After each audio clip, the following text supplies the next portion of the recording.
Good morning once again, even though it's afternoon when I'm recording this little video, and you may be watching it in the afternoon, but I always like to think of this as Sunday morning.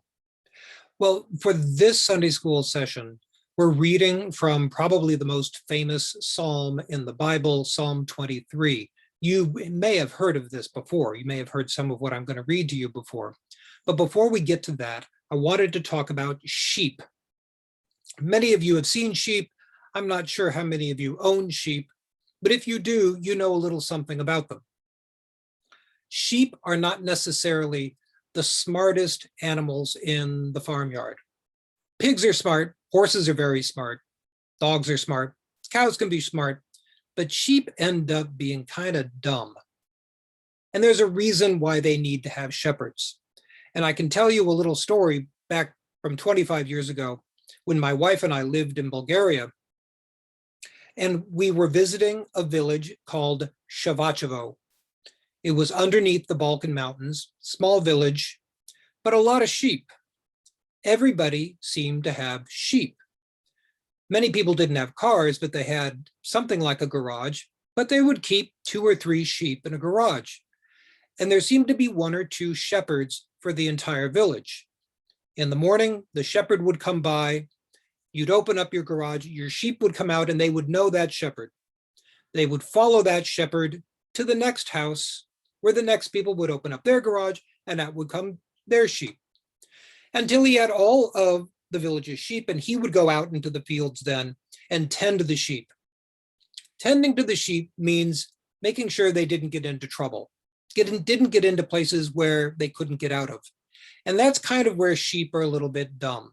They don't pay as much attention to what they're doing as they might. And you know, shepherds oftentimes have those long staffs with the hook on the end, those shepherd's crooks. There's a reason they have that curved end, and that's oftentimes to stick that shaft into a thorny bush, someplace where the sheep has gotten, get it around the sheep's neck, and pull back out the sheep from the bushes. They're not the smartest little animals in the farmyard. Well, with that little bit of background, I'll read to you from Psalm 23. The Lord is my shepherd, I shall not want. He makes me lie down in green pastures. He leads me beside still waters. He restores my soul. He guides me in paths of righteousness for his name's sake. Even though I walk through the valley of the shadow of death, I will fear no evil, for you are with me. Your rod and your staff, they comfort me. So that's 2 sections of that particular psalm, and you'll notice that it starts out with, the Lord is my shepherd. And that suggests that we are sheep, which in a way is to suggest that we are not the smartest people, at least not compared to God. But he also adds on to this, the writer of the 23rd Psalm, I shall lack nothing. The Lord is my shepherd, I shall not want, I shall lack nothing. He makes me lie down in green pastures. Again, a reference to sheep. So we're not going to lack anything that we need. We'll always have what we need. It doesn't say we'll have everything that we want, but the Lord will take care of us. He is like a shepherd. He leads me into the green pastures, not to any place dangerous, but the way of the Lord leads us into green pastures, into a good place for us. He leads me beside still waters and restores my soul. He guides me in paths of righteousness for his name's sake. So following his way is the best way to go. It is the most beneficial to us to such a point that it restores our soul. We can have the worst day. We could be stuck in the bushes like a sheep. But if we follow God's way, we will, in the end, be in a better place. We will have our souls restored.